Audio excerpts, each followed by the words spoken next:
back to Queensland, Brisbane specifically. The Deputy Premier there is Jarrod Bleijie. He joins us from the Sky newsroom in Brisbane. Jarrod, we've seen excellent information coming from yourself and the Premier. Give us the latest information you have for people watching us, as they might be about to go to bed and have a pretty restless night's sleep. Well, thanks, Paul, and thank you for hosting from Queensland. We know you love Queensland. Look, it's going to be a pretty interesting 24 hours. I think, as you've indicated earlier, a lot of Queenslanders would say, how long has this taken for Cyclone Alfred to get here? Predominantly it was meant to arrive here yesterday, but all indications now indicate that it will hit the Moreton Bay Islands tomorrow morning and then the mainland at about midday tomorrow. So I think we've done as much preparation as we possibly can across southeast Queensland. Our biggest issue now is obviously looking at the rain that will come with that and the flood risks to the river system. And that's where the risk will be in the future. The winds are obviously strong, particularly at the Gold Coast, whereas at the Sunshine Coast, you're not seeing the effects because the southern end of the Tropical Cyclone Alfred is a bigger impact than the northern end. So it's quite different, and I think odd, because it's so unpredictable in its nature, tropical cyclones. And this one certainly has, Paul.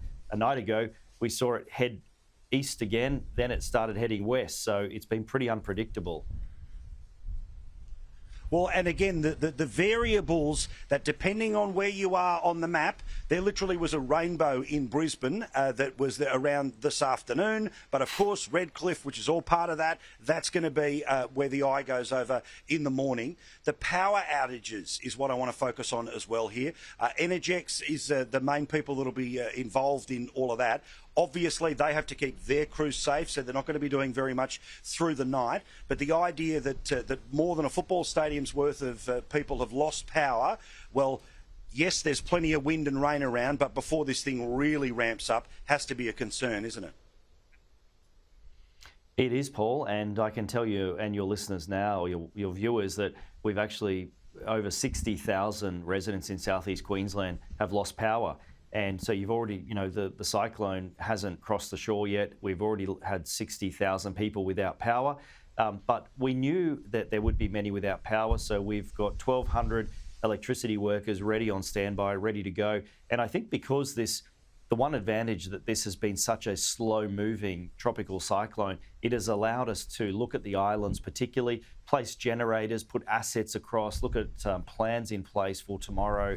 But I think the next 24 hours is going to be key to what happens if it intensifies overnight, if it drops off, but there'll still be what we're being told by BOM is a heck of a lot of rain, and that will put obviously pressure, Paul, on the river systems and with localised flooding possibly. That's our biggest concern at the moment, and that the concern of BOM. The federal government has already deployed members of the Defence Force. They'll be there in northern New South Wales. What share is being deployed in and around southeast Queensland? Well, we've certainly been in constant contact with the federal government. The minister has been up here and attending the state disaster coordinator meetings. We have 2 a day. I started on the Sunshine Coast this morning. This afternoon I was with the Premier, obviously updating Queenslanders from the State Disaster Coordination Centre with the Federal Minister as well. There's aircraft support, which has been one is ready to go at Bundaberg. So that support has been given and promised by the federal government, and all is being assessed at the moment what support we're going to need.